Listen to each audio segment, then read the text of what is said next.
Good morning, dear friends. Today in the gospel reading, we see Peter is asking Jesus a question. Lord, how often shall my brother sin against me and I forgive him? Up to 7 times? But Jesus says, I do not say to you up to 7 times, but up to 70 times 7. And this by this Jesus means it is infinity, n number of times. There is no limit for us to forgive one another.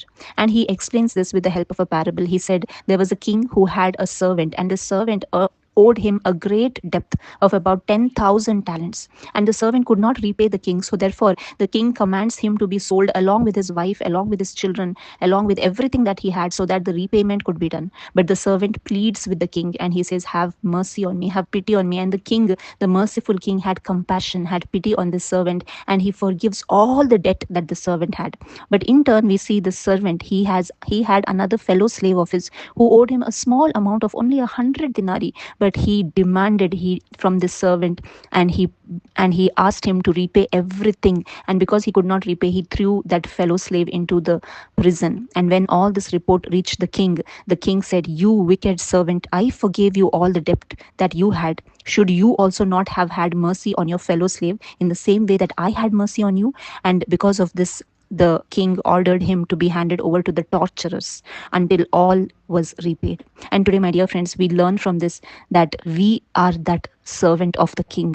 The king is Jesus himself, the Lord, the Father, who has forgiven us all our sins. And if we look at the forgiveness of the Lord has forgiven us to such an extent that he died for us on the cross so that our sins could be forgiven. And all this he did not because we were good, not because we were following all our practices and duties and fasting and prayer, but he did all this when we were sinners. When we were sinners itself, Christ chose to die for us on the cross so that the wrath of God could be satisfied. The wrath of God was all taken upon his only Son. God the Father made his Son to be crucified on the cross so that his wrath could be fallen upon his own Son.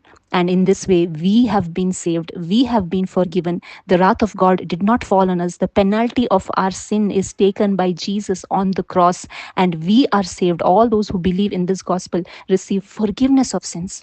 And when we have understood this truth, how great is the love, the compassion, the mercy, the forgiveness of the Lord. It is so much that as far as the east is from the west, so far he has forgiven us our sins. And when we truly understand this, only then we will also be able to forgive our fellow brothers and sisters. And that is why that's why in the Our Father also Jesus has taught us, forgive us our sins as we forgive those who sin against us. But how many of us practice this today, my dear friends? What we need to do is first understand to which great extent the Lord has forgiven us, so much so that Jesus on the cross said, Father, forgive them, for they do not know what they are doing. He has forgiven us n number of times, infinite number of times the Lord has forgiven us. And when we truly understand this, when we receive the Holy Spirit will also help us to forgive in the same way that Jesus forgave us. And if we are not able to forgive our brother and sister, then definitely the Lord will also not forgive us. Because here we see in this parable, it says that the Heavenly Father also will do the same to you if each of you do not forgive your brother from your heart. Today, my dear friends, the message of the Lord is very clear. We need to forgive one another just like how the Father has forgiven us. Thank you. God bless you.